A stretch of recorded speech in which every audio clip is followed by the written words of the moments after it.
Thank you for pressing start on episode 60 of Underplayed, KZUM's indie video game podcast. Today we have two secret games, followed by a review of our featured game, Pizza Tower.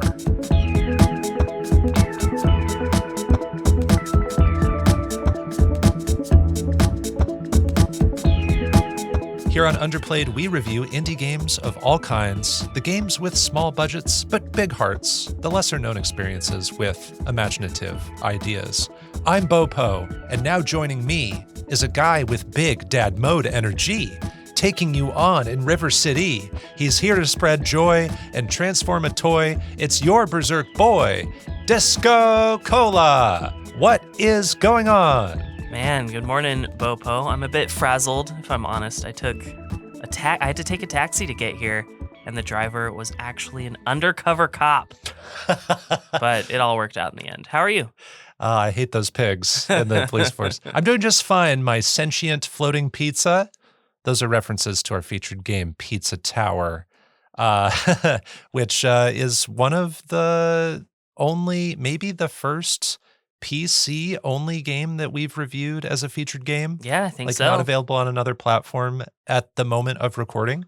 And it's a very goofy game. Lots of funny observations will probably be mentioned. So we'll get to that later in the episode. Here at the top, we want to talk about actually a really cool opportunity that's come our way. And it comes to us from Babooby Games.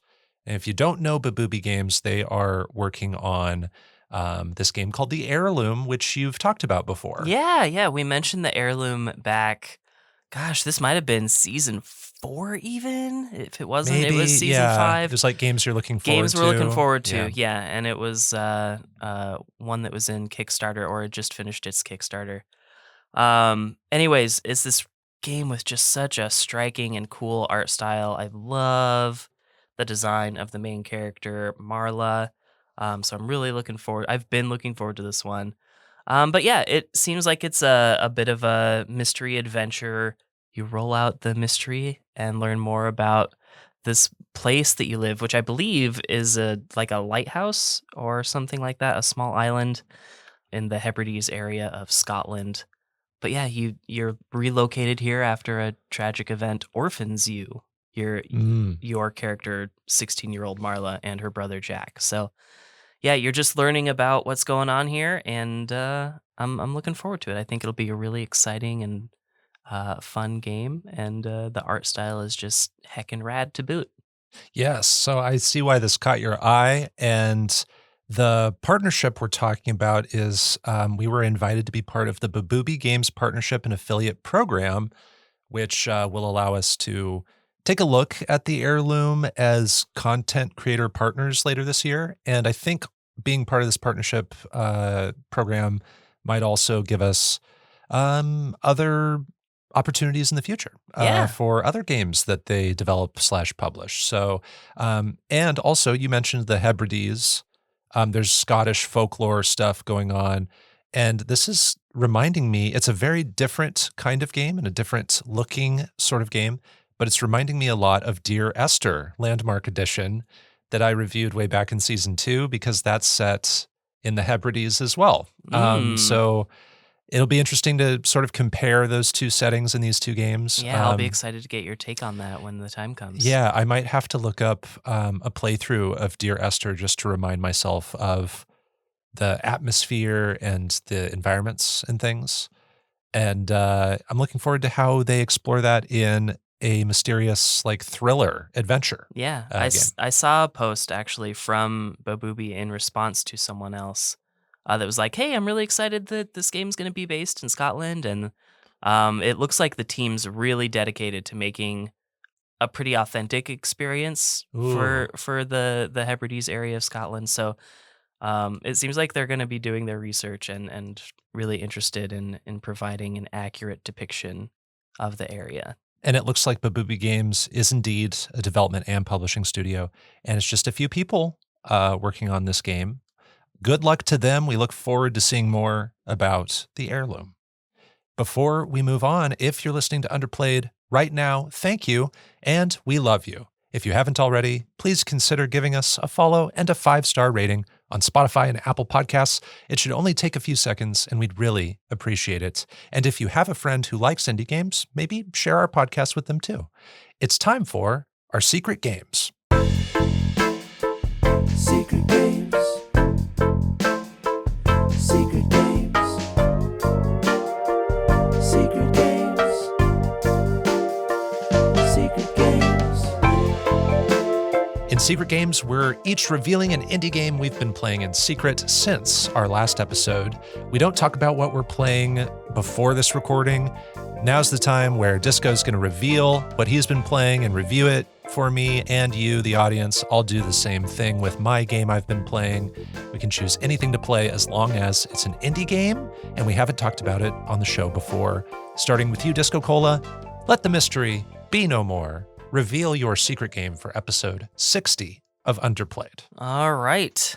My secret game is a platformer, and at least at one point you've heard of it because I know it's on your wish list. And it comes from Color Grave, and it is called Curse Crackers for Whom the Belle Toils.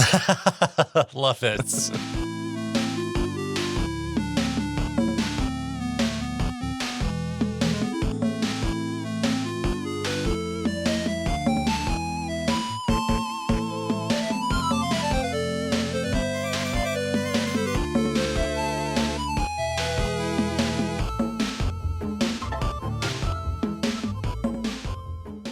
Sounds like a very goofy title, which would probably fit the vibe of Pizza Tower. Yeah. Yeah. Also, before I go any further, I do want to say that this game was gifted to me by Keyrat over at Color Grave.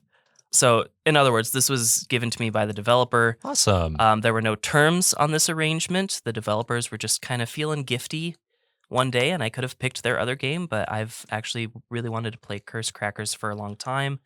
And I had already planned on reviewing it for this episode anyway, so it was just That's like perfect. kismet right there. And sorry to jump ahead on the platforms, but I assume you played this on Steam. Yeah. And is it PC only? No, it's not PC Okay. only. This is on at least Switch as well, but I think they were only giving out Steam keys, and I didn't want to like be a bad gift receiver and ask for a key they didn't want to give out. Sweet. And although it is on my wish list, I'm sure I saw it at one point, thought it looked really cool, and put it on there. That doesn't mean I am intimately familiar. I have with learned it. that. Yes. But all the same, you have the Steam page because I could not find a good trailer on YouTube. So great. I'll take a look at that while you talk. Curse Crackers is a Game Boy Color styled platformer that follows Belle, a former acrobat, and her jingle bell shaped companion of some sort named Chime. The game opens with some sort of like high fantasy world building that sort of attempts to explain the state of the world and how all creation came to be, I think, is what's never happening. Seen that before. But then once we take control of Belle at the beginning of the game, Belle goes on a date with Clyde. And while on this date, Belle's date is interrupted by Bonnie, who we find out a little bit later is Belle's childhood friend, former friend. They don't really seem to be on good terms at the moment. So Bonnie is taking Clyde away from the date. Gotcha. You've seemed to play lots of games where just a seemingly normal, everyday event is interrupted by someone or something getting kidnapped. Or maybe I'm just thinking of one other game. But yeah, it seems like that happens. A little bit more often games. than you might expect for the 2020s. Yeah. It's not Super Mario World anymore. Right. Anyways, after Clyde is kidnapped by Bonnie, the chase ensues. Belle and Chime will platform, jump, bounce, climb, and run your way through a series of platforming levels in order to rescue Clyde. As an acrobat, Belle can do a lot of different things that you'd expect in a platformer, and additionally, she can interact with like special platforming elements like these jumping balls that allow you to just hop really high, really fast. You can climb across ropes, and you will be bouncing off the tops of enemies' heads. But the most important platforming element in Belle's arsenal is actually Chime. Belle will throw Chime in one of 8 directions. This can be thrown as an attack, but she can also use Chime as a bouncing point to essentially create a platform anywhere. That's so cool. And this is like the heart of the gameplay and the mechanic that allows for really high-speed acrobatic platforming.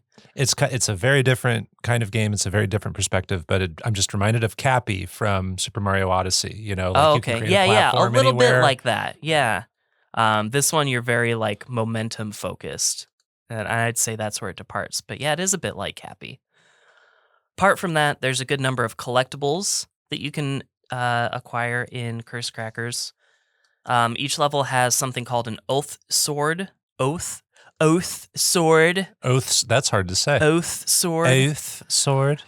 Basically, it's a reward for a well-hidden secret room or a reward for a high-challenge platforming section.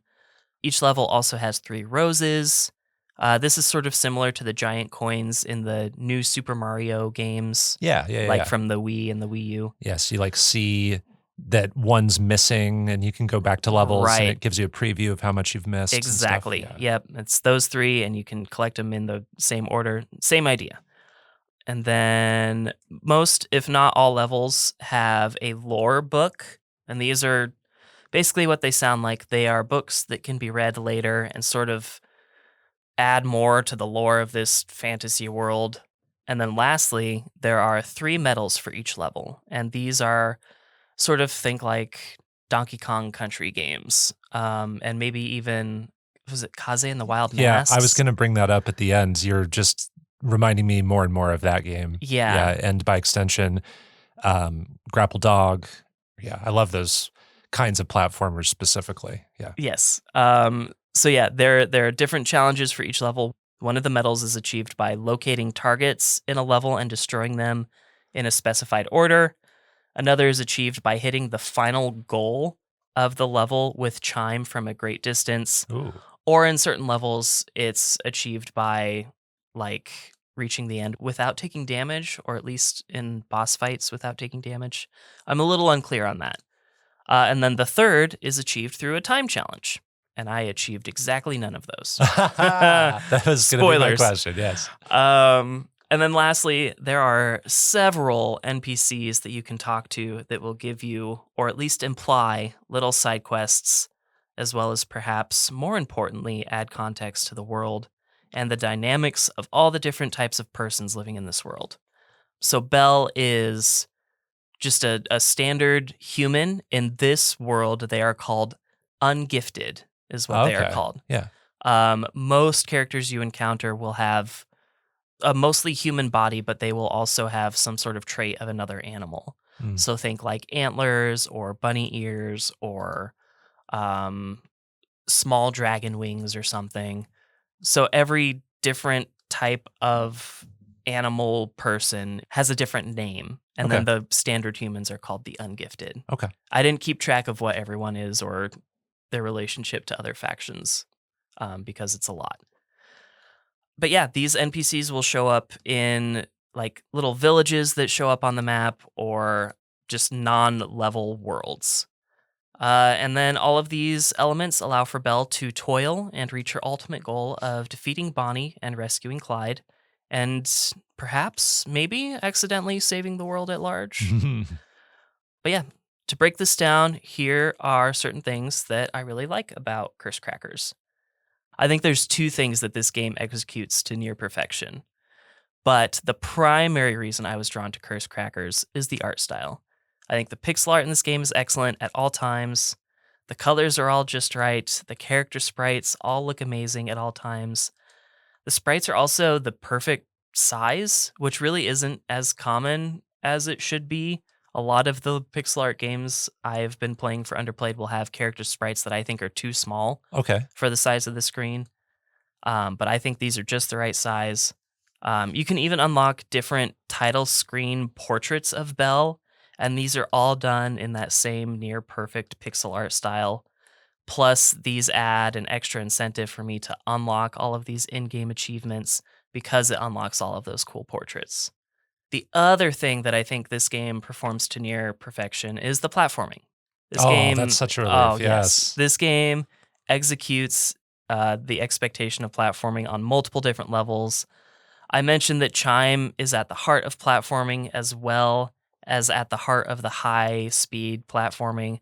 However, the game's programmed in a way that allows those of us that are less skilled to platform and still complete the game at a much slower pace. And there's no punishment for that. You're not required to do one or the other. So a great number of gamers can play this game because it's programmed for a great number of skill levels in mind.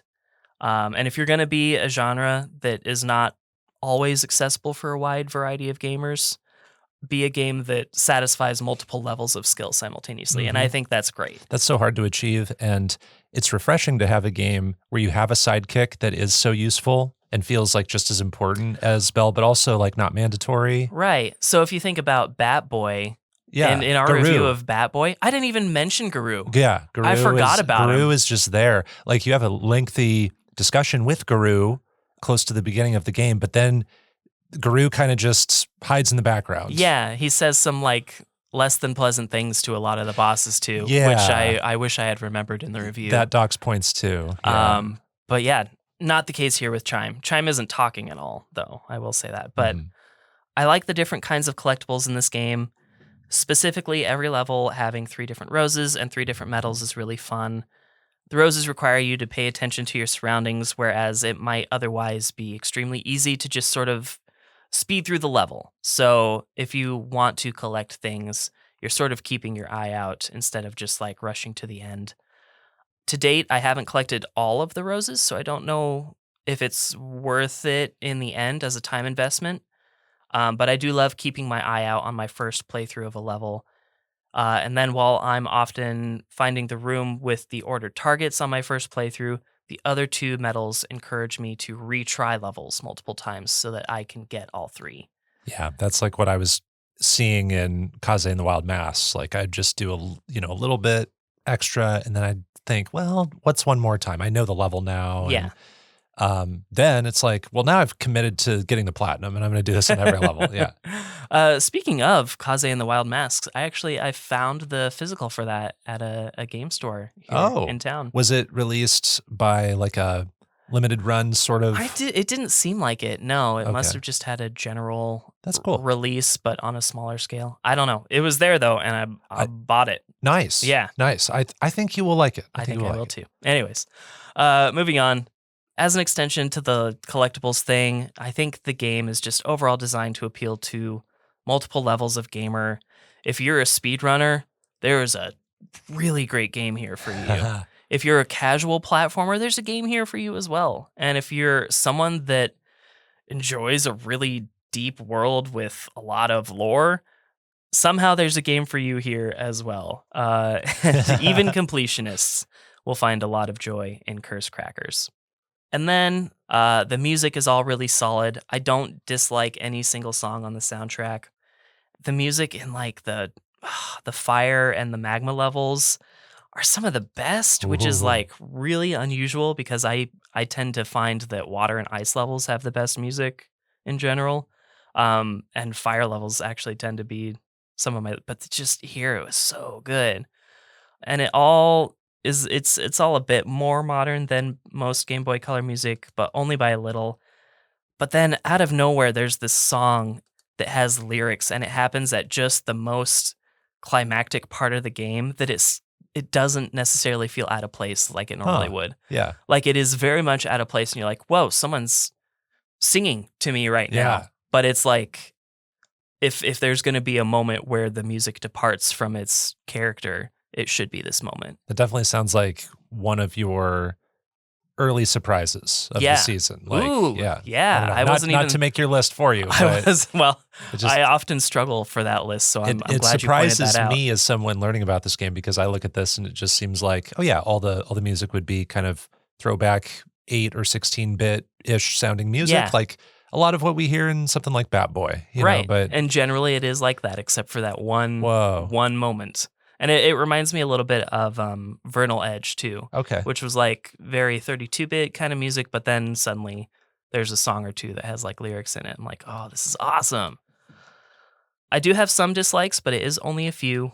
Up first, when you throw Chime can kind of fly not endlessly, but nearly endlessly.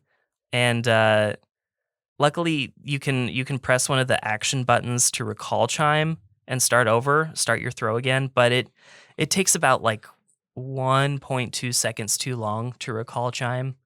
So this is a good way to like train speedrunners to get as accurate as possible when you're getting ready to throw chime. But so chime will like, if you're in a horizontally scrolling level, chime will just like leave the screen. If you like throw toward an empty spot, he'll it'll just keep going? go, Oh. and then it will just go until it hits a wall, and then it bounces back. Okay. But if there's no wall, it just keeps going. Right. Well, that's a good question. Yeah, Usually, it could just stop. It could be the same amount of time once it hits that point of no return. It could just like always take the same amount of time to recall, but you're saying it's a little slow. Yeah, so like the manual recall is just a little bit too slow. That's a good question. Because like chime will come back eventually.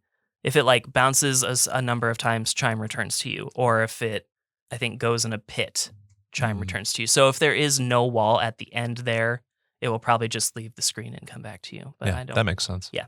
Anyways, my second main dislike is that the lore of the world is just way more massive than I think is necessary. Like in general, I don't care about high fantasy lore, but this game isn't big in terms of just the size of actual gameplay game. So the lore just seems like way more massive than is necessary for the game. Mm-hmm. And then it's just like, it's too much for me to keep track of. And it's not personally interesting to me. So that part is a me problem, but I am just like having trouble keeping track of everything. There's a lot of different words for a lot of different things that have no parallel in our world. So I'm lost. And it's like a collectible that I want to collect for the sake of collecting it. I just can't care that much. Yeah, I would not expect ambitious world building and like lore for this kind of game, just looking at the trailer. Right. And so that's good to know about. That's sort of like similar to this game and like Super Meat Boy, is that it's optional. Like getting that lore, with the exception of the opening cutscene, it's all pretty optional. Mm-hmm. You can still have an enjoyable experience going through the levels. Everybody knows why you're here. Yeah. it's to do this fun platforming. Exactly. And then here's the stuff on the side. Yeah. Those are my two really big complaints. I do have two slightly smaller complaints. First is that there are specific characters involved with the ending. And while they don't actually come out of nowhere, it can kind of feel that way. And so like meeting these characters at the end of the game is giving me sort of like whiplash. Like I've seen their sprites before and I kind of sort of remember interacting with them here and there, but suddenly they just like really matter a lot. And that was a little bit jarring to me. Kind of makes me feel like I missed something or wasn't keeping track of something correctly. My next complaint is that NPCs can show up in a number of different places, kind of, it seems like simultaneously. So while this does kind of make the game feel more organic overall, like it makes sense that this character would go to school or this character would be at their home. So you can find them in multiple places. But it's also sort of unpredictable. You can't control where they are at any given time. Yeah. So like one character will be at school, but they're not always at the school. Gotcha. It'll be a different batch of characters at the school the next time you go. Yeah, we've seen that in a couple games. Like that's what happens sometimes in Chicory: A Colorful Tale. Like when I'm trying to find some of those side characters, they can kind of shift around sometimes. Yeah, it is a bit like that. Yeah, that's if you have to find these people for little tasks, that can be a time waster. Right. You know? I think if you have like a certain flag in their side quest, they will be where they need to be, but it is still just like I'm not able to keep track of people. And then lastly, there are certain aspects of the game that aren't necessarily explained very well. I'm thinking specifically of like the usable item. So like in my pause menu, it looks like I can have more than one item in storage, but I don't think I actually can. And then there's this like stopwatch item I tried to use, but when I used it, it started draining my money, and I didn't really understand what was happening. Time is money, DiscoCola. I guess so. That's what the game's teaching you. Good point. Lesson learned. But like all items have an item description, but none of it suggested to me that it would cost money to use it. So I didn't understand what was happening there. I think I understand it now, but like in the moment, I was like, I just lost 200 coins, man. Whoa. Like, what's going on? Overall, I think Curse Crackers really exceeded my expectations. While it's no secret that I love pixel art, it usually sort of falls into the 16 and 32-bit era of pixel art, and I'm more averse to 8-bit graphics. However, I think this one nails it. It appeals to me on multiple levels, and it has a great pathway to finishing the game for multiple players. I won't necessarily recommend this game to everybody, but I would highly, highly, highly recommend it to most fans of platformers. And I especially recommend it if you're a fan of Wario Land or most of the side-scrolling Mario games. And I definitely recommend it to you, Bopo.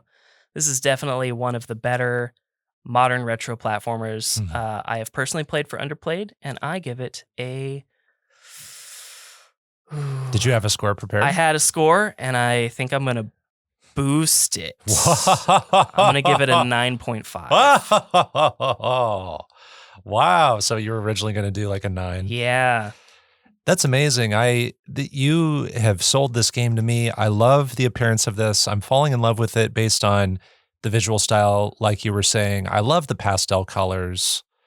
You know, even though it's not about Easter, it looks Easter infused just because of all those pastel colors. This is a jealous game contender here in the first half of season 6 of Underplayed. So I think you were kind of alluding to that, and I think it will be vying for that spot. Yeah. At the end of the season, we'll see what happens. We'll see what you play. Yeah, I love this idea of having the sidekick that is useful, but you don't have to, use them if you want to just go at your own pace. And it's reminding me of a lot of my favorite games, a lot of my favorite platformers, especially. I don't know if I have any questions. I think you explained everything really well. I just wouldn't expect kind of a more complex world and story going on here, but maybe it's something I can get into a little bit when I try it out someday. And I do think I want to try it out someday, and it's still on my wish list. So we'll see what happens. Excellent. Also, I'm looking at this developer, Colorgrave. They developed and published the game.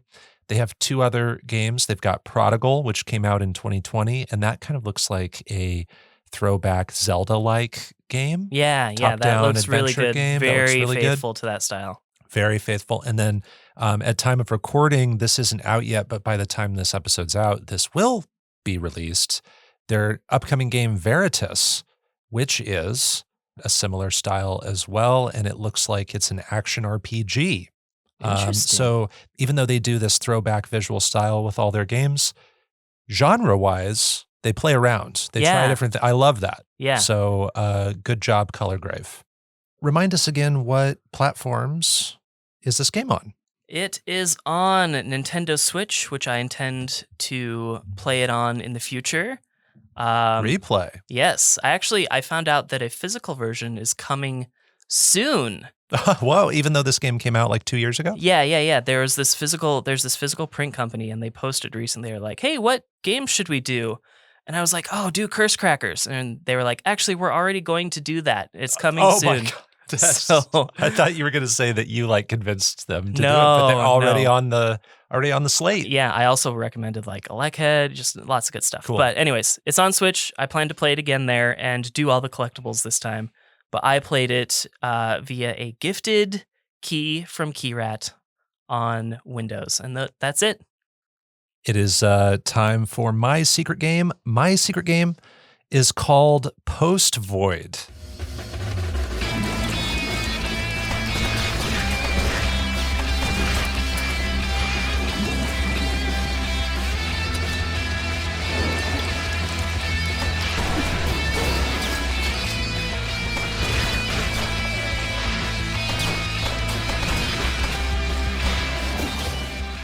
Have you heard of Post Void? No, I can't say this.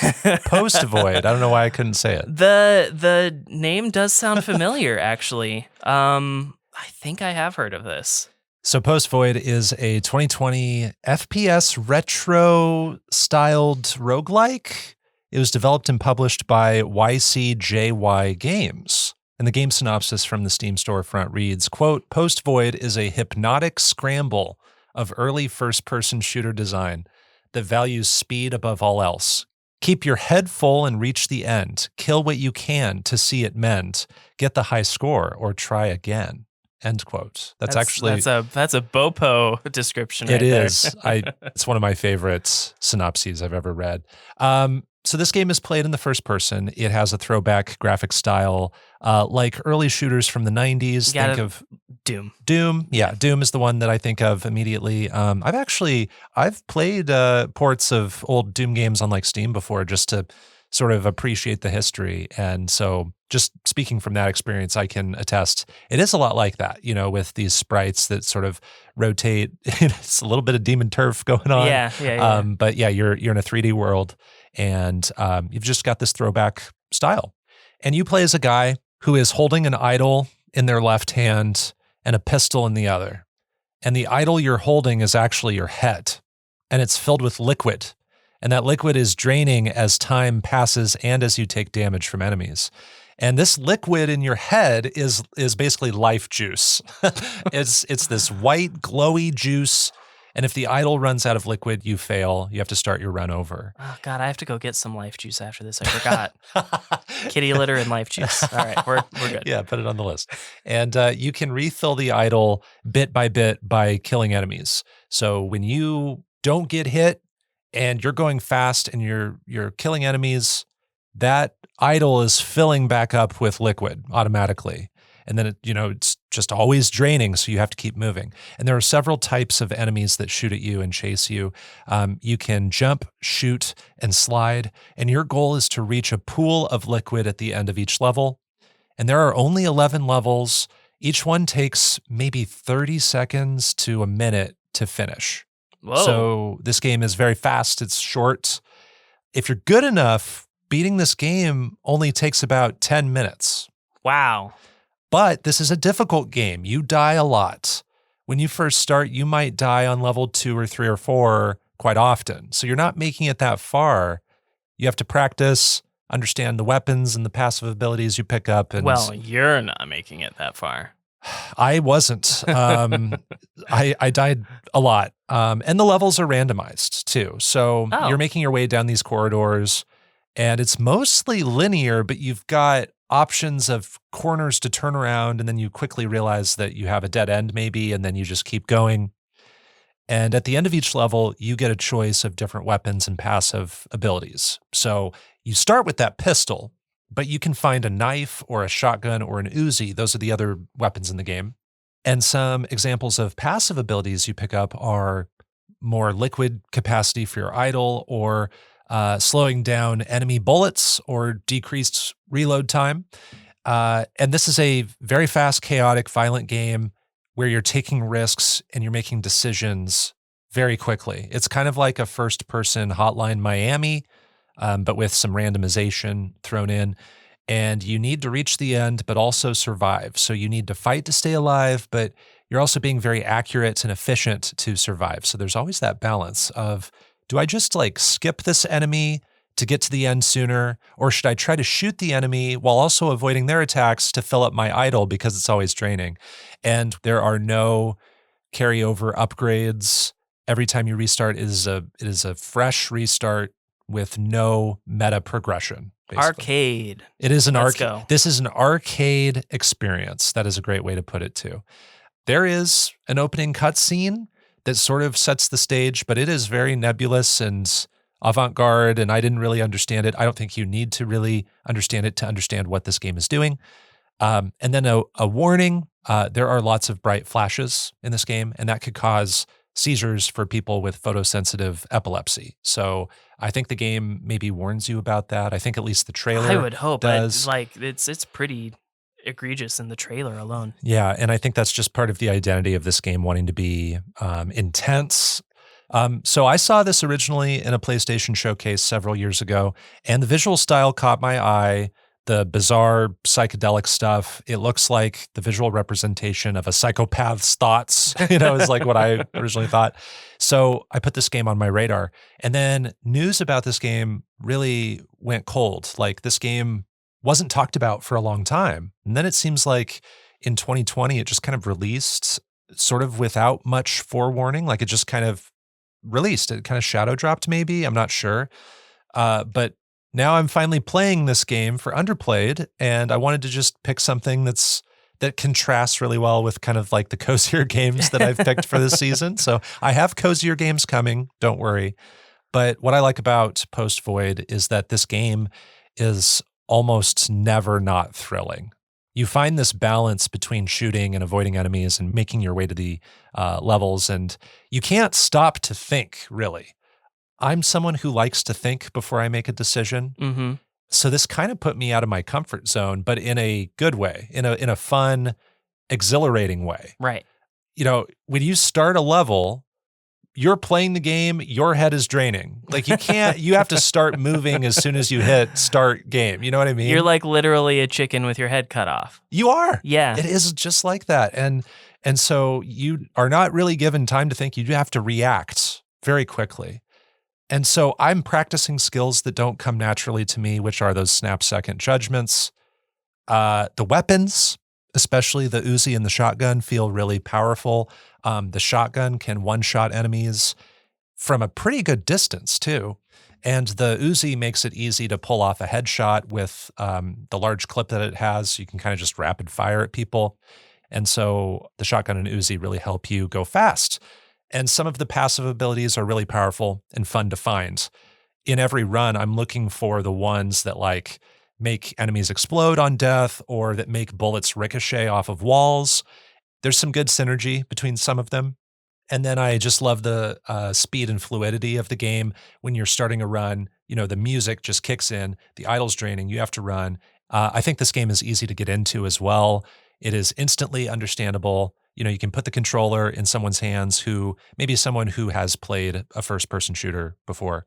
And in like 1 or 2 runs, you'll basically understand what's going on. And now I'll talk about some dislikes I had for Post Void. I mentioned some of those upgrades that are fun to find that I look out for. But on the other side, there are upgrades that are unexciting or relatively useless for me. And you can sometimes roll pretty bad options at the end of the level. So the 3 options you get at the end of the level might give you an arrow pointing to the end of the level. It's just kind of a passive thing that you always have, and it's always pointing in the direction you need to go. But this game, again, is like fairly linear. And looking at that arrow will distract you from paying attention to the details in the environment too. So I find that it's not as helpful. There's another one where you increase your backwards movement speed. So if you take a step back, you'll now move faster, but that doesn't feel like a good fit for this game because I think you should always be pushing forward. Like you should always just be thinking about going forward, not taking a step back. So I don't feel enticed to take that one either. There's also not a lot of enemy variety. And after a handful of runs, you kind of get what this game is showing you and throwing at you very quickly. So it's just switching up the layout of the challenges. And this game can be an assault on the senses, you know, so much so that I don't want to play it for a super long time. Every run I'm doing is only a handful of minutes on average. And I've got like 15 runs in me before I call it a day with Post Void because it is just intense music, bright flashes of colors, you know, violence and gore. It's a lot. It's heavy. Just looking at the trailer, I'm a little bit tired. Yeah, it's exhausting after a certain point. And then the music is just one track that loops. And it's like this heavy rock track. And I think it's a good track, but it felt repetitive run after run. So there's not a lot of music here to just like soak in. So overall, Post Void is not a game I recommend to everyone, not even close. It is for a very specific action fan who likes trying that same short content over and over, getting a little better with practice and slowly getting further and further. And when you find the right combo of weapon and passive abilities, you get the adrenaline pumping, especially as you get to the last half of the game. And as an asterisk here, I did not actually finish this game. I got close. Dang. The last few levels get really hard. These arcade games like Downwell. Ugh. This is a lot like Downwell, actually. I kept thinking like, wow, this is my Downwell, where like I can't finish the game yet. Plenty of people have finished the game though. It's just I get to level like 9 or 10 out of the 11 and I cannot get past it quite yet. So yeah, it is hard to play for long stretches. I did have a thrilling time with it. It's not giving you a ton of content, but I don't think it wants to. I think it's meant to be a short sit, and whether you finish it is kind of up to you. I'm going to give it a 6 out of 10. Okay, that's pretty much exactly what I guessed. And yeah. it's playable on PC, Switch, PS4, PS5, which is the version I played, and Xbox One. Excellent. Yeah, I don't know if I have questions. It does feel pretty straightforward, and I think its visual style is like immediately understandable if you have a decent knowledge of game history. So I kind of just already understand what's going on just by watching it. The only thing that was like weird to me was that your head is draining, I know. which is a hard thing to wrap my head around. It's a very like intricately designed head. Yeah. And then like your hand that's shooting the gun, I don't know, it's got a lot of like wrinkles and lines on it too. And it's like constantly moving and like constantly in motion. I thought for a minute that it was like a visual depiction of a controller. Like this is what's controlling the game, is this hand moving across the head. Like, oh yeah, it's like constant. Yeah, it's shifting its grip. yeah. I mean, yes. Yeah. So that's so kind of it was. Anyways, that's all. another thing, I don't know if I mentioned this, but there's a lot of you'll find a lot of furniture. You'll find like chairs and like lamps and things in the environment, and sometimes I think those are meant to add variety to the environments, but also sort of trick you into thinking there's an enemy around the corner. And so sometimes you go around the corner and you're like, oh, is there an enemy? And you start to see like a lampshade and you shoot at it. And it's like, oh, no, that's not an enemy. And that's just part of the challenge of the game. I kind of liked that. Yeah. That it's not just these blank areas and corridors. Actually, now that you've said that, one thing I was curious about as you were talking, is there like, what's the ammo situation here? Like, do you have limited ammo? You don't have limited ammo, but you have to reload, and reloading, opens you up to attacks and slows you down. And so that's why sometimes you want to look for increased reload speed for your shotgun, because you only get, I think it's 1 or 2 shots before you have to reload that most thing. likely, yeah. But then you can also find passive upgrades that add more clips, more bullets to your clips. Okay.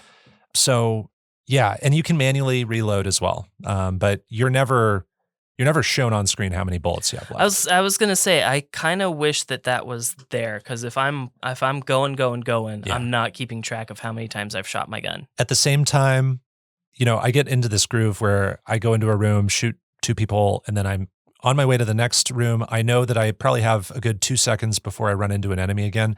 So I get into this pattern of just always manually reloading no matter how many. Yeah. Like when I'm playing an FPS of any variety, it's like if I am not actively shooting, I am probably reloading. Yeah. And the reloading is like a finger snap, even the slowest ones in the game. If you have the knife, you have to charge up the knife to like use it effectively, but otherwise you can just slash, run and slash.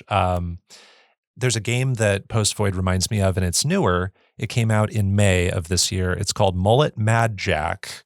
And if you like this sort of style of game, a fast-paced FPS, but maybe you want something a little more sci-fi focused or a little bit more anime focused, Oh, interesting. look into Mullet Mad Jack, which I played the demo of in a Next Fest.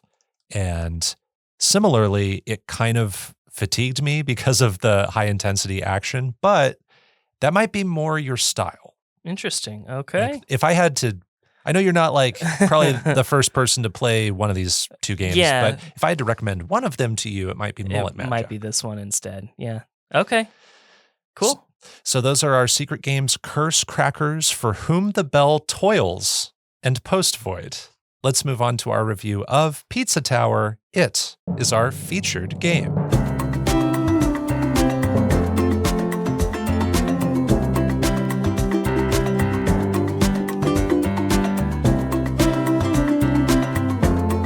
Pizza Tower is a 2023 platformer developed and published by Tour de Pizza.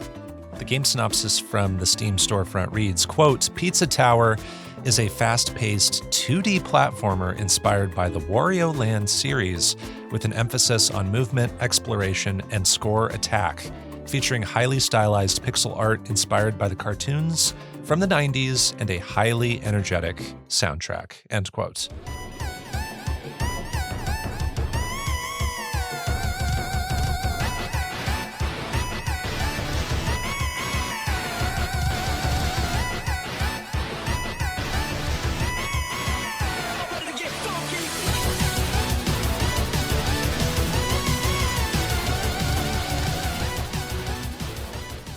Pizza Tower is a very cartoony 2D game, very silly, very humorous. I thought we could sort of set the stage by introducing a lighthearted topic. Yeah. I just want to ask you, like, since this game is so pizza focused, what are some of our favorite pizzas and toppings that we Okay. like to get? So, Okay. like, what comes to mind when you're ordering a pizza? What do you go for? I hate to say this because it's just like, oh, you would be, but I'm a meat pizza guy. I love a meat lovers. You love a meat lovers, okay? Yeah, that's my jam. If I'm not doing a meat lovers, if I'm doing like something new, something not new, but something different as like I'm stepping outside of the box today. I'm gonna get a different one. It's like a either one that has, instead of a tomato sauce, like an Alfredo sauce. I do like a pizza that has a white sauce instead. Usually with like bacon on it. Yes. Or I'll get like a chicken bacon ranch. Oh. I have that like once every 2 years, but generally I prefer like a meat pizza. Sometimes I'll put on a green pepper because I do like a green pepper and a pepperoni. Yeah, you love pepperoni. It's one of your favorite foods. Pepperoni is my favorite food. Yes. I will eat them out of the package. Every time I take a trip to the kitchen, I'll just grab 3 or 4. Yeah, they're addicting. Yeah. I also love pepperoni. I mean, it's a classic. There's this thing where we live where people like to put cream cheese on pizza. Yeah. Is that a thing you get into? I usually like don't actively do it, and my wife doesn't like cream cheese just in general. But like it was something in my house growing up, and I've always liked it. I never like loved it, but I've always really liked it. I'm sort of the same way. Like I'll usually get it knowing I won't absolutely love it, but I don't hate it. I like it. Yeah. And texture-wise, it can add sort of a sliminess to the pizza. Yeah, because I guess, yeah. the cream cheese can kind of melt with all the heat. And so now it's like all slippery cream cheese. But the idea of putting cream cheese on pizza is a good idea, I think. Yeah, it can be. I can understand why that would be odd to people who are not used to it. Yeah, like it's something I first had as a kid, and now like I'm older, I'm used to it. I also love, so I like pepperoni, and I like pepperoni and cream cheese. I also love breakfast pizzas. Yes, you do. You I order love a good breakfast pizza. Yeah, I actually live 3 blocks away or so from an awesome pizza place that does a killer breakfast pizza. It's very good. They do lots of experimental pizzas, but I love breakfast pizzas that might have like sausage and bacon and sort of the gravy sauce base and cheese and sometimes like tater tots will come on. Yeah. You know? That's not bad. So I'm getting so hungry right now. I've just had a very small breakfast. And There's a buffalo chicken pizza too. I'll do that when I can find it. Yeah, when you first mentioned chicken, I didn't think of buffalo chicken, but I like barbecue chicken pizza. Oh yeah, I've had a good barbecue chicken pizza too with it. The one that I order has like corn on it. Oh, It's really? awesome. Corn? Yeah. So corn and barbecue sauce reminds me of like when you're at like a barbecue and you've got the plate loaded up. While I love the barbecue sauce, it starts to spill into the Other sides food items. that I don't think should have barbecue sauce. So I'm not sure if I would vibe with that, but respect to you. Trying to think what else. And then I love like just a supreme pizza. I love black olives. I love peppers, all that stuff together. Love that. So I guess the simple answer is I don't have a favorite. I just have pizzas. Pizza. Pizza is great. Pizza is Yeah, great. I love feel pizza. I always felt like as a kid that you were an adult once you liked supreme pizza. Interesting. Well, So expound. Yeah, well, because it had like it's like mostly veggies. Like it does have some meat, but it is mostly veggies. Yeah. And so you're grown up. You're eating your vegetables on a pizza. You're eating the healthy pizza. That makes sense. Are you a Hawaiian pizza? Are you a No. pineapple No. on pizza person? You're not. No, I'm not. I don't have a lot of vitriol for people that like it. How kind of you. But I yes. do have a little bit of I don't like it. This came up in my chat as I was streaming Pizza Tower at twitch.tv/BO__PO. People were having pizza takes. You know, it's the first thing that comes to mind when you Yeah. see Pizza Tower. People were talking about the pineapple on pizza, and I have to agree with you. It's not my thing. I Yeah. just don't. I've never liked the sweet and savory things mixed together, and then like also sweet meat. Yeah. And pineapple's got the sweet going on. It's Sweet, a fruit. Yeah, it is. So there are the pineapple on pizzas where it's like huge slices of pineapple, like circular huge slices. Oh, like those? Hell Yeah, no. Hell okay. no. But I can tolerate a little bit. It's all about the balance for Yeah, me. I would prefer to just not have it there. It's not quite as bad as like mushrooms, where if there's mushrooms on my pizza, I'll pick them off, but I can still Oh. taste the mushroom, and Okay. I'll hate it. Yeah. When you pick pineapple off, you can still taste the pineapple, but it's like not as bad. It's not as bad. So you don't like mushrooms. I love mushrooms. I hate mushrooms. You hate mushrooms. Yeah, it's like the only. Oh yeah, I remember that because of the Smushy Come Home review. yeah. You were like gagging at certain points. Yeah, I am scared of mushrooms first of all, but I also just like don't like how they taste. Interesting. Yeah. So you're not going to go, what is it called, hunting for mushroom No, hunting? Yeah, I don't look for morels or whatever, or whatever the pigs sniff out. The truffles? Truffles, yeah. Yeah. I'm not do that interested. Nah. Wow. I do what you do with picking off ingredients, but with onion. I don't like onion. Yeah. Don't like it. And see, when I was a kid, that's sort of like why Supreme seemed like the adult thing. It's like, I don't like green peppers. I don't like onion. I've come around on those, but mushrooms still it's like the only food that I just hate. I've been known to take a Supreme pizza and only pick off the onion. Yeah. And keep everything else. Yeah. So anyway, that's our review of Pizza Tower. No, I'm just kidding. But also to set the stage for Pizza Tower, this game has a very particular visual style, a very particular personality. When it comes to how this game looks and how this game behaves, what other kinds of media are you reminded of? Well, you kind of already mentioned it. Wario Land meets 90s Nickelodeon. Very specifically, think of like Ren and Stimpy and Rocko's Modern Life kind of vibe. Yes. Someone, when I was streaming this, thought of Earthworm Jim. Yeah, which I thought that's was fair. interesting. Yep. And then when we talk about our hero Peppino Spaghetti, he reminds me actually of Courage the Cowardly Dog, just because of how anxious he is. Like he's on edge. He and has very Courage the Cowardly Dog facial expressions. Yes. Very scared.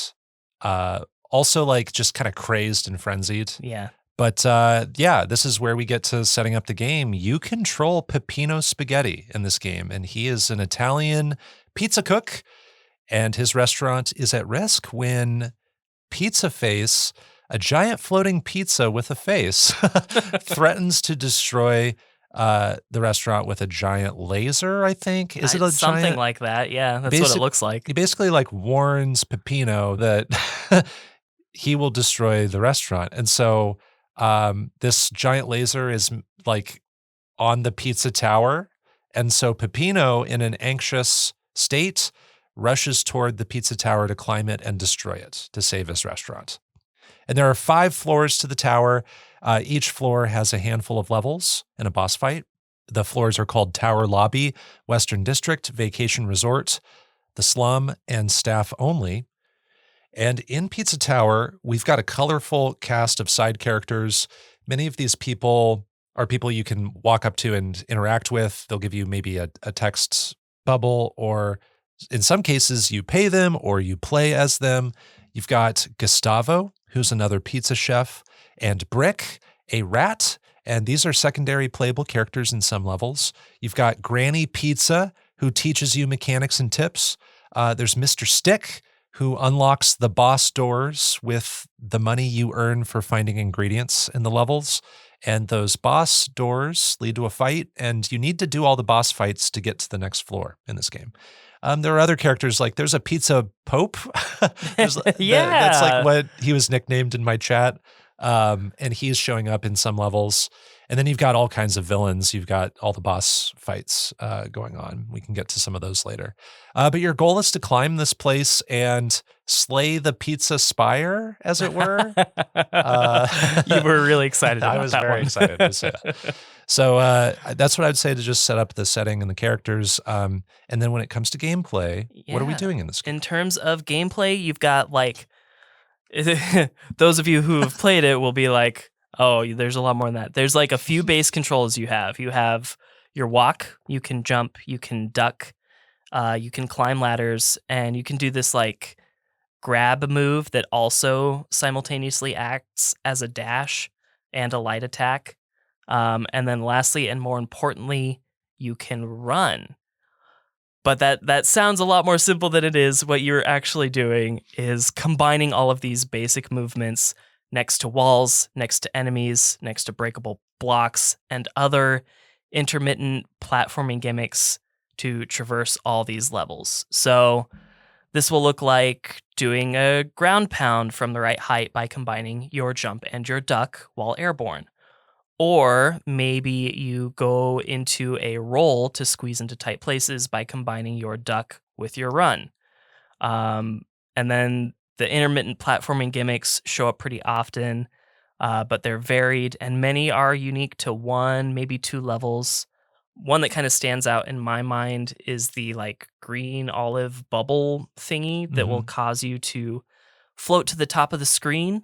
But on the way up, while you're in the bubble, you can break through blocks, you can destroy most enemies, but you will have to ultimately use this to navigate long chasms that would be impossible to jump across. But if you hit a wall, it pops. So you have to start over. Yep. Yes. Another has Peppino strapped to the front of a rocket, and this is a rocket, but you get to control it slowly up or down. And if you down enough, you can touch the floor, and then Peppino's crazy little feet will run along the ground, and that will allow you to change direction as well. So you're using it to go over chasms, but you're also using it to break through walls that would be otherwise unbreakable without the rocket. I think you're pointing out two really good observations. There's the move set, which often takes like these basic moves that we have, and we can combine them to make new moves. That's happening a lot. And then also the powers, the things unique to the levels. It's like kind of a gimmick, but there's more than just one idea with the gimmick usually. Right. Yeah. There's just loads of situational controls and variations on those controls, and I wouldn't be able to list them all here. But the most important ones are running and jumping, usually at the same time, and very often to scale walls and break blocks. That's going to be what you're doing for about 70% of the entire game, is running and scaling walls. There are also collectibles in every stage. Every stage will have 5 toppings, is what they're called.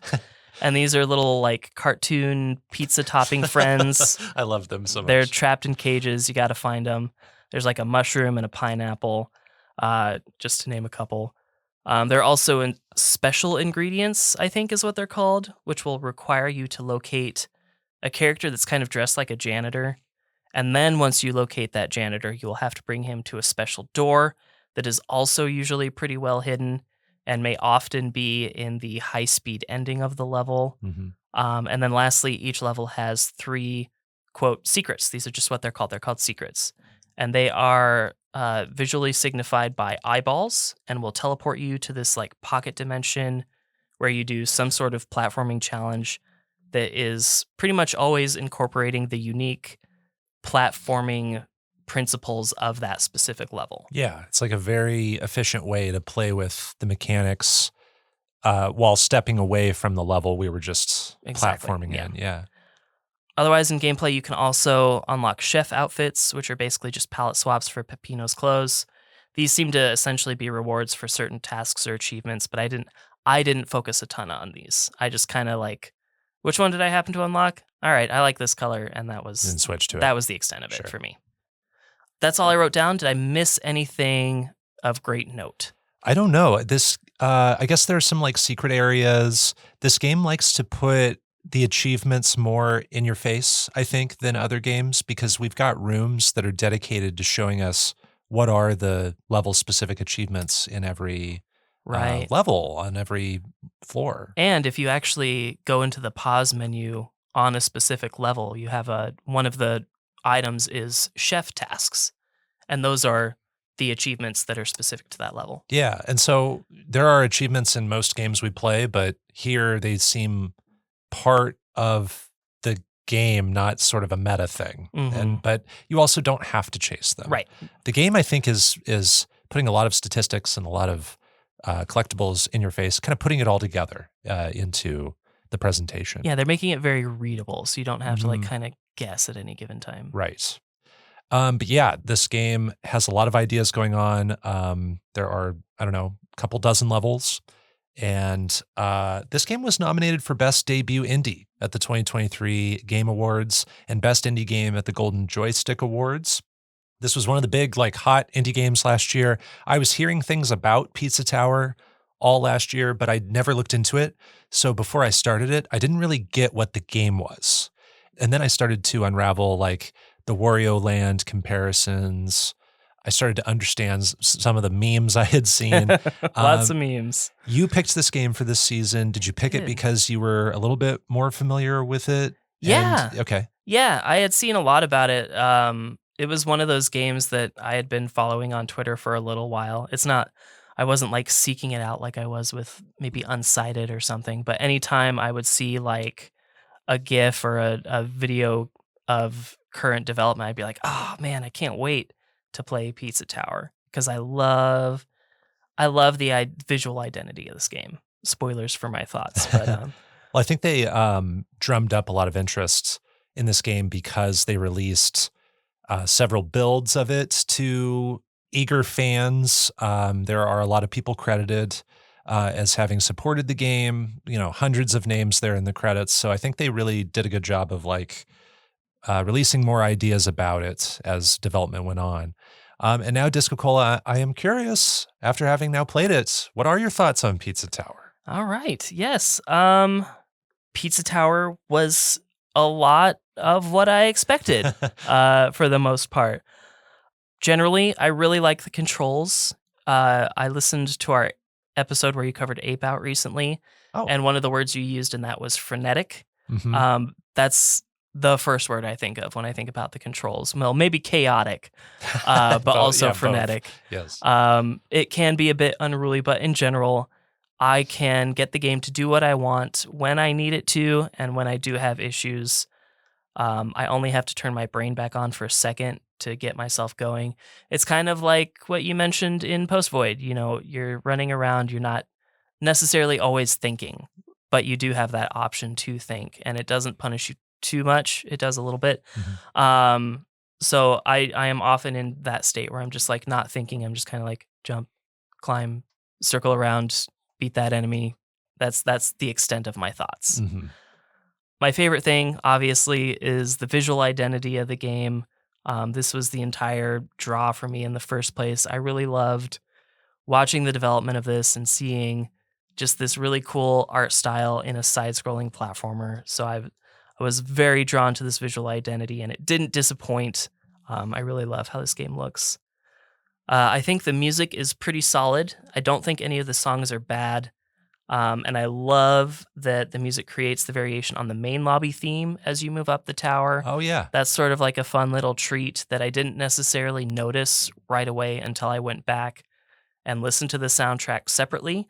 I started to notice that it was like performing variations on certain themes. I think it's worth noting here that the soundtrack is very, very long. It's got like 70 some songs in it. Yeah. And some of that is because of the variations. Yep. And I think each level has its own theme, but then most levels Mhm. also have 2 or 3 themes depending on which section you're Yeah. in too. Yeah. So it's a very ambitious yeah, soundtrack. very involved, and also just drives the anxiety-inducing nature of the game. I really like all of the collectibles in Pizza Tower for the most part. In general, when games are asking me to go fast but also have a lot of collectibles in them, I really don't love that. Like, I'm thinking of Super Meat Boy, which didn't necessarily have a lot of collectibles, but just like that bandage when it wants me to go fast, I'm like, Sometimes just no thanks. And then even more recently, like Penny's Big Breakaway, like Oh, yeah. I just want to keep going. I just want to keep going, but I'm trying to also find all these collectibles and they are like off to the side. I just don't enjoy that. But in Pizza Tower, it's a little bit different. Most of the hidden elements don't feel unfair. That's not always the case. Some of them are pretty well hidden and off the beaten path. But in general, I am at least seeing where the hidden items are. Even if I don't always figure out how to get to them, Yeah. they're usually like in my eyesight. Yeah, they announce themselves, and there are times where maybe I miss something because I just decide I'm going to keep moving. Like I acknowledge it's there. I'm going Mhm. to keep going because I might be in the middle of a pizza time, or like I just want to get through the level because maybe it's not one I enjoy as much. Right. But yeah. Yeah. So anyways, I do really like the collectibles in this game. I also like that while many of these collectibles are optional, some actually aren't. And so you do actually have to try a little bit to collect some of these things because they're mandatory for progression. I love that you can take your time for the most part in half of the level, and all you lose is score. So you do have that option to explore if you're looking for the collectibles and you just miss out on score and that's it. But I love that at the same time, the other half of the level absolutely demands that you go fast. Mm-hmm. So you can go fast through the whole level, or you can take in the level, but then you still have to go fast. And I think that this is a good way to build up all the different aspects that Pizza Tower offers, and it just supports them both Yes. at the same time. Yeah, it feels very balanced. Another reminder I had was for Sonic. Like when we get to pizza time and you're going super fast, that feels like Sonic the Hedgehog It too. does, yeah. And it's timed and you've got to get through fast. And you can play the whole level like that if you want You to. can, yes. Lots of speedrunners make both halves of the level look the same. Exactly. I think my favorite thing about Pizza Tower, though, is actually the bosses. And frankly, I could have taken a few more of those. I would have loved some more bosses, or maybe just some mini bosses in the levels. I think all the boss patterns were really fun. All the boss designs are interesting, and they all sort of play with something just a little bit different. And I had so much fun because it's a little bit, you still get to experience all the great movement options that Peppino has, but you're not like battling against scaling a wall that you didn't run into at the right angle, you know. You're just having fun smacking the Noid or whatever. Yeah, the noise. So yeah, I loved the bosses. And they kind of remind me of Cuphead in a way. Yeah. In one, you're even doing like a run and gun situation. You have a gun. Yeah. So even, within the normal levels, they're playing around with formula. They're also doing that in boss fights too. Yeah, I love the boss fights. And then, I said my favorite thing was boss fights. I take that back. My favorite thing actually is playing as Brick and Gustavo. Playing as them is a treat. It's just my favorite. The controls for Brick and Gustavo especially are just perfect. I love the skill set that they have. You don't get to play as them often, but there are 2 or 3 spots where you do, and it's always a treat. Hell yeah. I do have dislikes. I think I have 3 just sort of overarching dislikes. While I generally like the controls, they can be a bit too chaotic. I sort of alluded to it a second ago. If you don't like run into a wall at the right spot or whatever, your run comes to a dead stop, and then you either try to climb it with your little grab attack button, or you walk it back a little bit and take another running start at it. Yep. And then even then, sometimes you're just kind of like bumping into the wall. You're just kind of like going. There are many moments from my streams where you can see me just fumbling with some of that stuff. Yep. I saw that, and it happened to me too. And I imagine it happens to most players when they first start. So controls are really cool, and they vary in a lot of great ways in a lot of different situations, but they're also a little bit too chaotic at times. And just in a game where you are meant to go fast and you get into that flow state. And I do get into that flow state a lot. Like I'm sight reading levels pretty often, and I understand where I need to go and what buttons I need to press when. it's just like hitting that wall at just the wrong time. Just Yeah. bums me out, and getting back on track kind of sucks.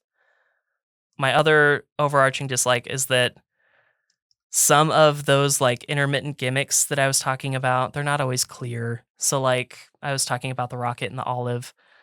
I wasn't immediately clear on what I was doing with the rocket and how to make it turn around.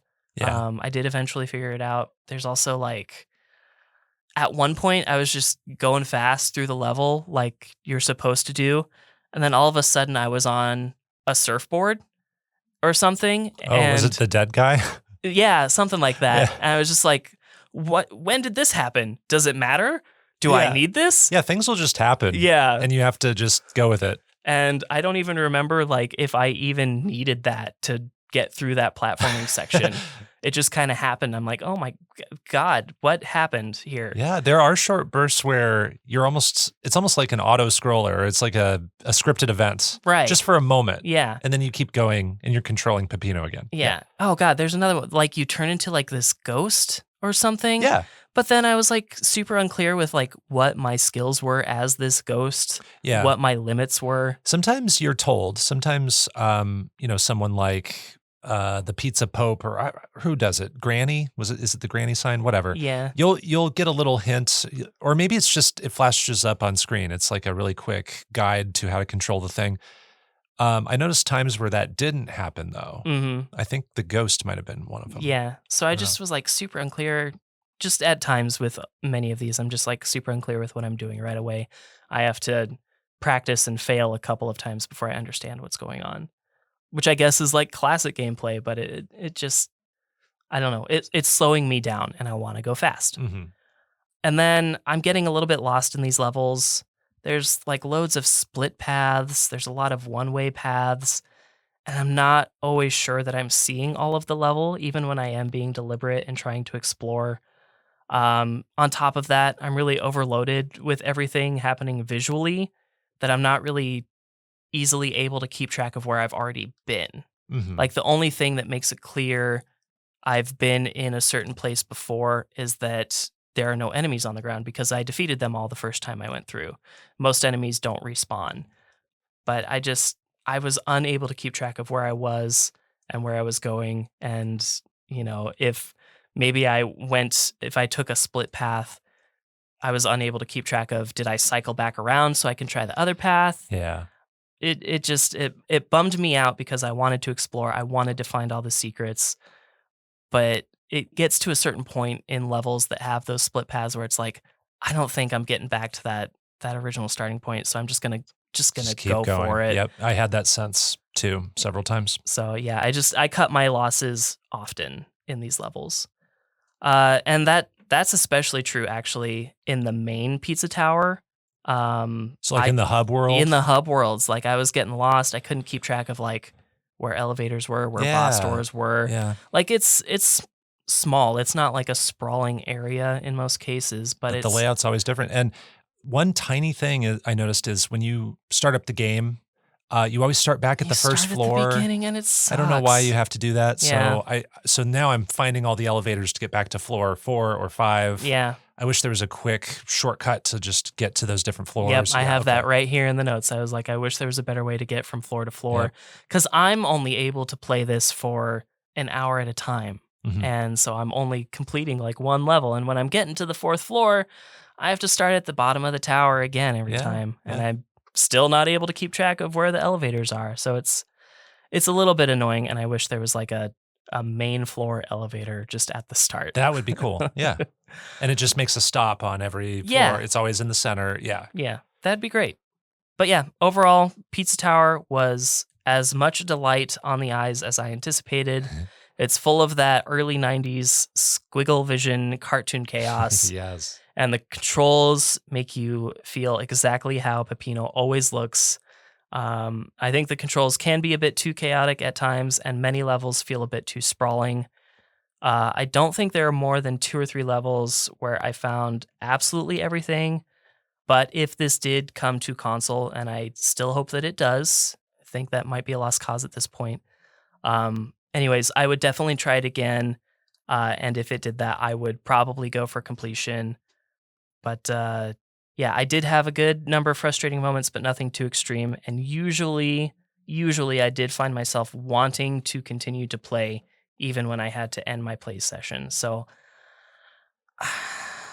I'm going to score this game pretty high. And I had 2 scores written down. I'm in between.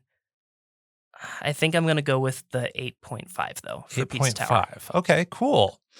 I may change that before the end of the episode. We'll see. We'll see. We'll see if I convince you to go up or down, or if you just change your own mind.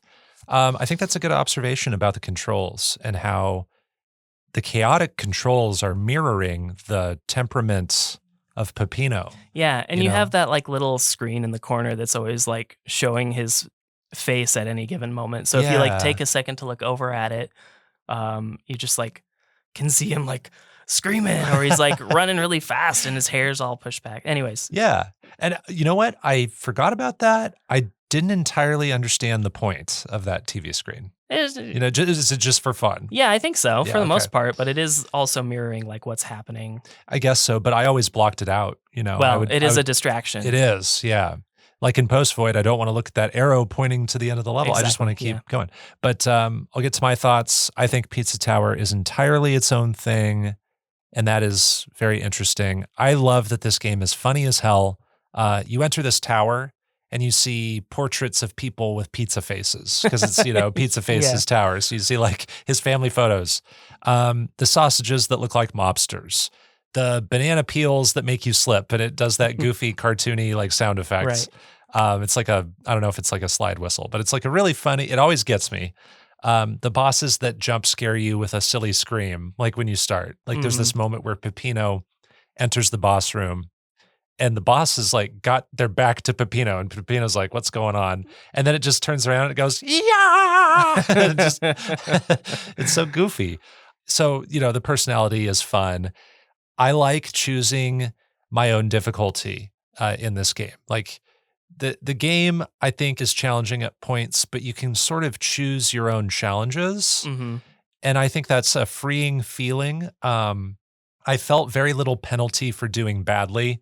There are moments where I'm falling into pits a lot, and just quickly respawns me, a lot of times without deducting from my score. And the only thing I'm losing from time to time is that score in the corner that I know I can build back up pretty easily. So it just never feels like I'm being docked too much for that stuff. The achievements are there, but I don't feel remiss not getting them. I don't entirely know why. Maybe it's just because I was kind of in a rush to get this game done for the recording. Maybe it's because some of them are really hard and I just don't want to chase the hard Put stuff yourself right through now, that, put yeah. myself through it. Maybe it's because this game is only on Steam and I don't care about Steam achievements. Same, yeah. It's kind of a mixture of all that those. is 100% why I was Okay. like, yeah. I think it's a mixture of all those reasons for me. The experimentation and exploration of ideas in every single level is admirable. No 2 levels feel the same to me, but they all still feel like they fit within the same tower. So that's a great balance. The boss fights feel just right. I also love the boss fights. Love, love, love them. They remind me of Cuphead, particularly the character of the Noise, which is, I think, a parody of the Noid, which was like a marketing character for Domino's Pizza Yeah. back in the day. So the Noise, I think, is really funny. It's one of like Peppino's arch rivals, and just like they're sort of like almost the Batman and the Joker Yeah. of this game. So I have a lot of fun with those two. Pizza time, when we get to the end of stages, this mixes up things really well. It's adding that other half of the level that you talked about, where we now need to rush back to the beginning, but the path is different now. Mm-hmm. So it's not enough that you just remember the route you took. Now some areas are blocked off and new areas have appeared. And that sounds a little intimidating, but you also have sidekicks pointing where you need to go. Yeah. Which is super helpful. very helpful. Very helpful. So even though there's a timer, even though there's this music that's urging me to go faster and faster and faster, I feel like I have what I need to get to the end. It's just, how can I react with the controls to do well enough? And I feel like if I fail, it's my fault. Playing as Gustavo and Brick is also really fun. I agree with you there. They're like a more powerful version of Peppino. Mm-hmm. They just have a more interesting moveset, I guess, to me. I love rolling brick Yeah. like a bowling ball and knocking things down. And then like the visual style, there are so many, many, many animations. Even when characters are just sitting idle, they're very expressive. And it's not just that there are many animations going on, but there are numerous frames within those animations Yeah. that just all fluidly tell the story of a character visually. I love the music in this game. It's groovy and funky. I think it's got the quality and the quantity. I don't think I love every track, but I was listening to this soundtrack in my car and having a great time. Nice. Chat on Twitch was having a great time with the music. So I think just there are many, many, many bops in this soundtrack. My dislikes. Some of the gimmicks and ideas are not my favorites, especially the ones that slow you down. You know, I want to keep making progress. I want to maintain the flow. There are some stages like don't make a sound that force you to slow down and be stealthy. This is the one that jump scares you. Yeah. Where if the camera things see you, they do a countdown, and then if you don't destroy them before that countdown, you'll get chased by a monster and get a jump scare, and then you start back over. And that was happening so much to me. I don't love those jump scares. There's the golf level. Golfing is something that I didn't understand at first, and I was sort of accidentally doing well Same. because I was just running through and hitting the golf ball, not realizing that I was hitting like a mozzarella ball that was a golf ball. Yeah. And then I couldn't proceed, and I was like, wait, what am I missing here? This level is a golf level. I see the net, where's the golf ball? And then I had to go back and like recontextualize everything. So the golf kind of slows things down, feels like a chore. The controls are overwhelming at first. They take time to master. This is going to be different player to player, depending on how quickly you pick things up. But I don't always know if I'm controlling Peppino optimally. There's always this doubt in my mind that I'm, doing things the right way or like the intended way, because there are so many moves and I forget about some of the moves. And so in a second, I'd like to maybe talk more about controlling the game with you, but there's such a big move set that I'm often sure I'm missing something to really get the level that I'm in. I like pizza time, but when you fail pizza time, you have to start the level over from the beginning. And this is where I feel like the game is a little harsh. Like from the beginning? Did you ever fail pizza time? Oh yeah, I did one time. I failed one pizza time. I failed maybe 2 or 3 pizza times. And I just don't like the harsh time loss of restart the level from scratch. So maybe there could be a checkpoint. I don't know. I felt the momentum really slow down there too when I had to like restart a level. I did go through much more efficiently. It only took a fraction of the time, but I don't always want to do that. Then like tiny things, sitting on the home screen for too long causes a jump scare and it closes the game after a moment. Really? This is when you load up the game and before you press a button to like look at your save files, when Peppino's just in the dark. Still in the dark. If you sit on that screen, he'll do a jump scare and then the game will close. What? And I think that's supposed to be like a funny joke, and I just don't love that. That scared me, honestly. It got me, and there were times where I had the game queued up for stream and I was on that screen and the game would close out. And I was like, wait, did it crash? Oh no, it's because it did that thing. I always forget about that. And then while I love most of the music, I don't love the pizza time music because it stresses me out. I think that music is just a little too It's intense. supposed to. Yeah, but it's not as fun. It's not as fun. There is a piece of pizza time music at the very end of the game that I do love and I wish was sort of the vibe. I wish that pizza time music was just like kind of more fun and funkier, I guess. But overall, Pizza Tower completely owns being a weirdo misfit. We've played nothing like it. I'm not sure if we'll play something like it again, unless there's a sequel or something. Pizza Time is a thrilling escape. I love these characters. I love the style. It's just some ideas aren't always my favorite, but I think that's going to be a natural thing when the game has so many ideas and explores so much. I'm going to give this an 8 out of 10. Ooh, excellent. I had a great time with this game. Perfect. So going back to controlling the game, I noticed the tutorial was just immediately throwing a lot of instructions our way. Mm-hmm.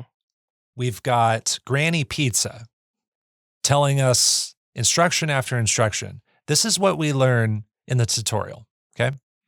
We learn about jumping, crawling, body slamming, destroying metal blocks, grab dashing, destroying hidden blocks, mock running, wall running, quick start wall running, starting wall running in the air, jumping between walls, long jumping, running up and down slopes, rolling, diving, gaining speed, maintaining mock speed, super jumping, fast sliding, grabbing and throwing, collecting points, saving dudes in cages, John the Pillar, and how pizza time works. All that happens in the first few moments of the game. And I played this section several times just to practice, just to reinforce the info. Any other observations about the mechanics, the tech, the movement? Yeah. So I'm glad that you mentioned super jumping in particular. I mentioned in my review that if you hit the wall in the wrong way and then you need to get yourself started back up again, that can be really complicated.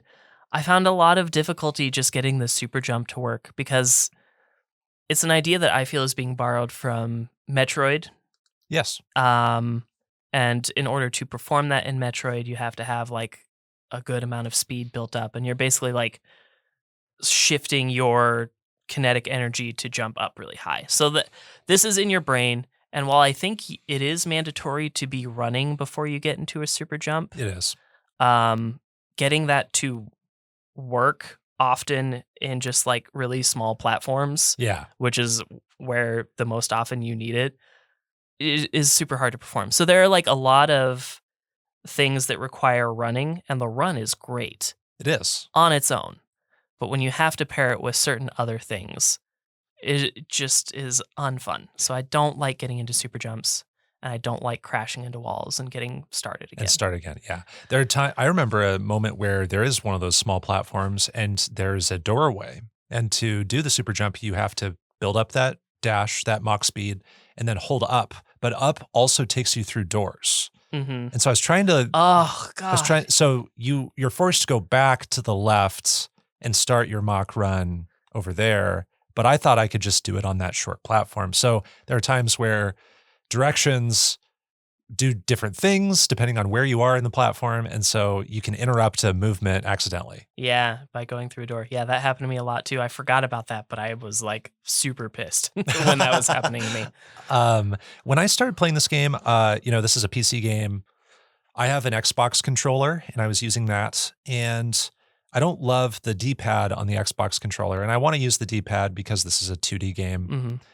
And I really struggled with this game at first in my first session. Then I decided to use my DualSense with my PC, and I had a much better time. Mm-hmm. So you might have to try out a couple controllers if you have the ability to do so to figure out how you want to control this. Yeah, I was using my PS4 controller for both this and Curse Crackers. The trouble with that is that my micro USB cable that I have for my PS4 controller falls out all the time. It just falls out of the controller. Sure. So I had a lot of moments in both games where I was just it just stopped. Yeah. Now, Pizza Tower, when your controller gets disconnected, it's actually really forgiving. It stops pretty much right away. And it pauses? Yeah. Nice. Curse Crackers, not so much. So we talked a lot about the collectibles and the achievements and the optional content that, you could choose to do or not to do. What parts of the game did you do and what parts did you skip? So I was prioritizing just finishing the levels. I figured out after that first floor, it took me a while to figure out I'm getting money from the ingredients. Mm-hmm. I learned that after I was done with floor 1. So I really looked out for the ingredients. And when I couldn't collect them, I got a little stressed out. But I never had to go back to levels to find more ingredients because I didn't have enough money. So I thought at least the difficulty for me was just enough that I had enough money to get through every floor, even on the 5th floor, without hunting for those ingredients. So I was very happy about that. When it comes to the secrets, I really like some of them if they're playing with a mechanic that I think is fun and kinetic and juggly. I like juggly feeling things in games. And so sometimes we're bouncing on platforms a lot. I like that kind of feeling. Or maybe we get a double jump with Gustavo, and we get to play around with that in a quick secret area. That made me excited to find the secrets, but didn't always find them, and I didn't go hunting for them. There are some secrets that I wish lasted longer, by the way. I wish some of them were longer than like the 10 or 15 seconds that they can take to I wish they could just explore a little bit more. But when it comes to the ranks, then I guess I just tried to do my best without getting hit. And if I happened to get an A rank, I'd be happy. But if I got a B rank, or there was a time where I got a D rank, I wasn't sad about that. I think that might have been because of a boss fight. I think a boss fight was tough, and I only made it out with a hit or two left, so I got a D. It's fine. I didn't want to go back and chase that.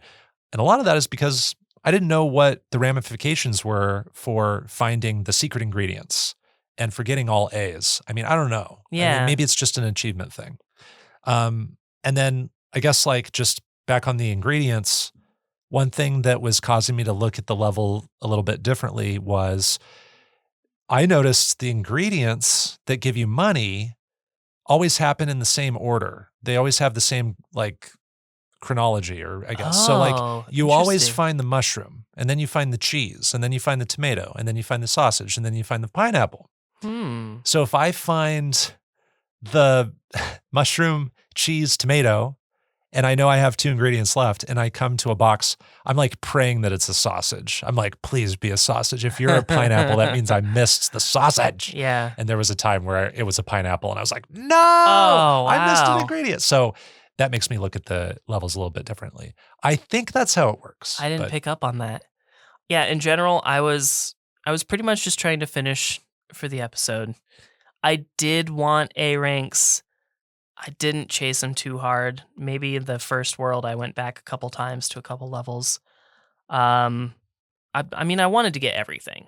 I didn't know about the secret ingredients until almost floor 3. I didn't even know that was a thing. You didn't? Okay. Really? Yeah, because you didn't figure out like the locked door and the Right. pink guy. Yeah. Do you know what those do? What the secret No ingredients do? idea. Okay. No clue.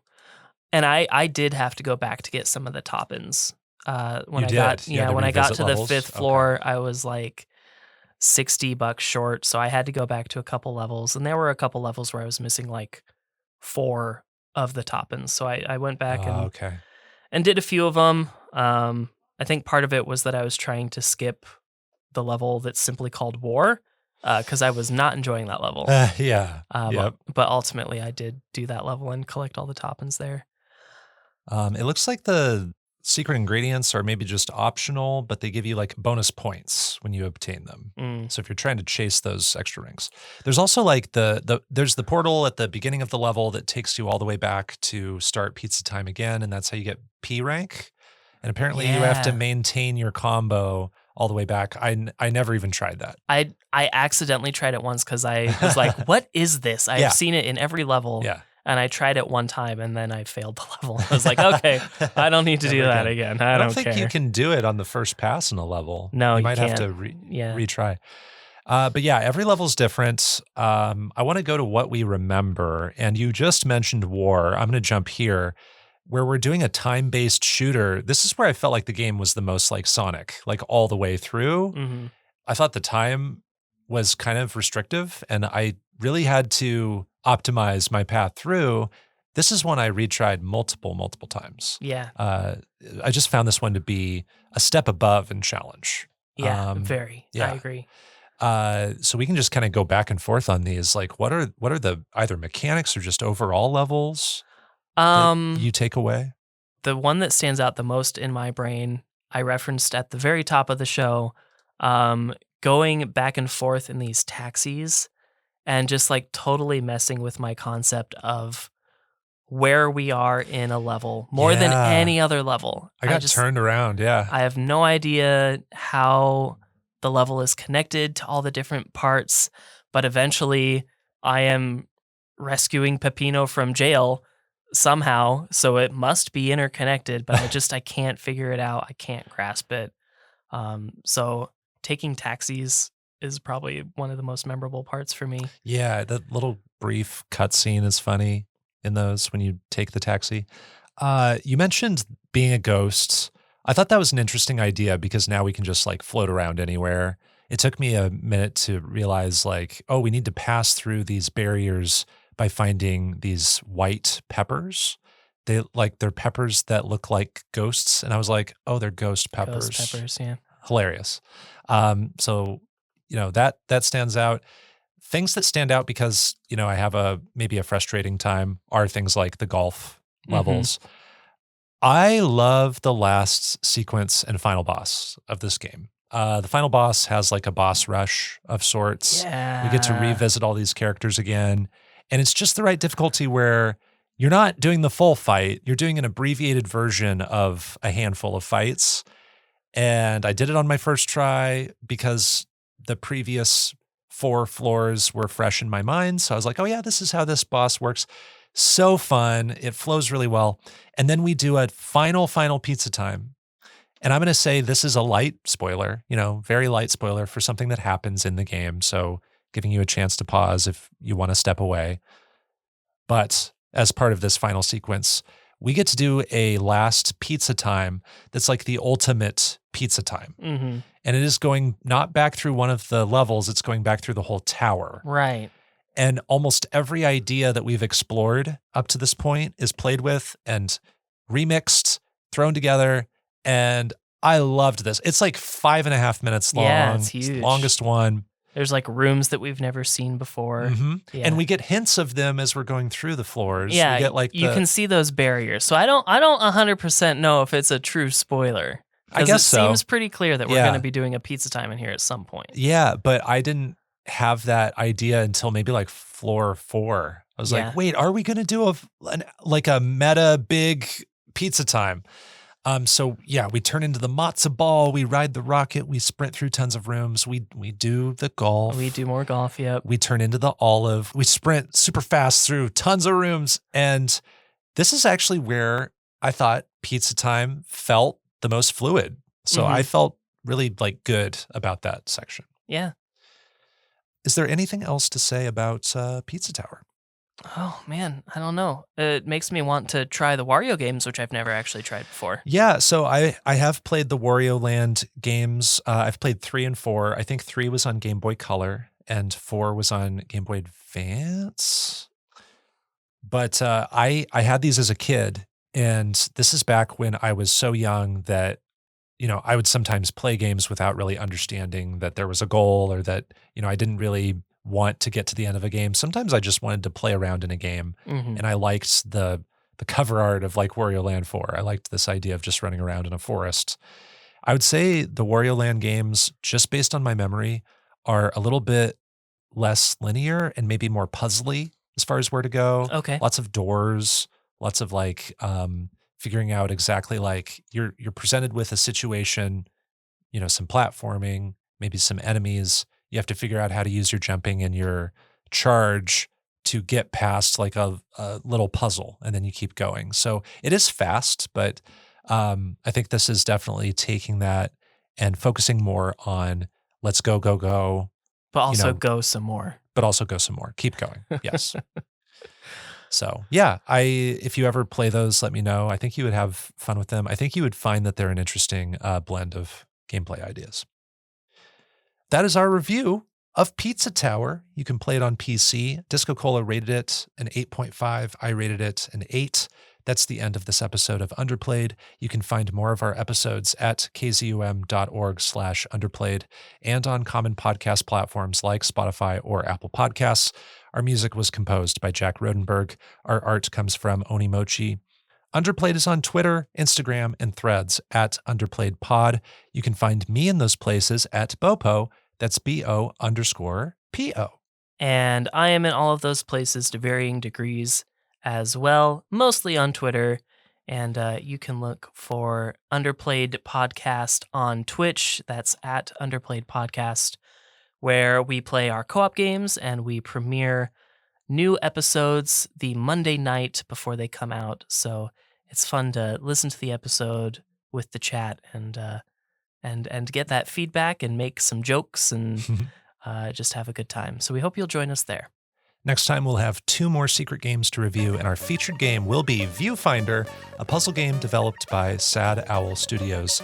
Until then, everyone, keep on playing.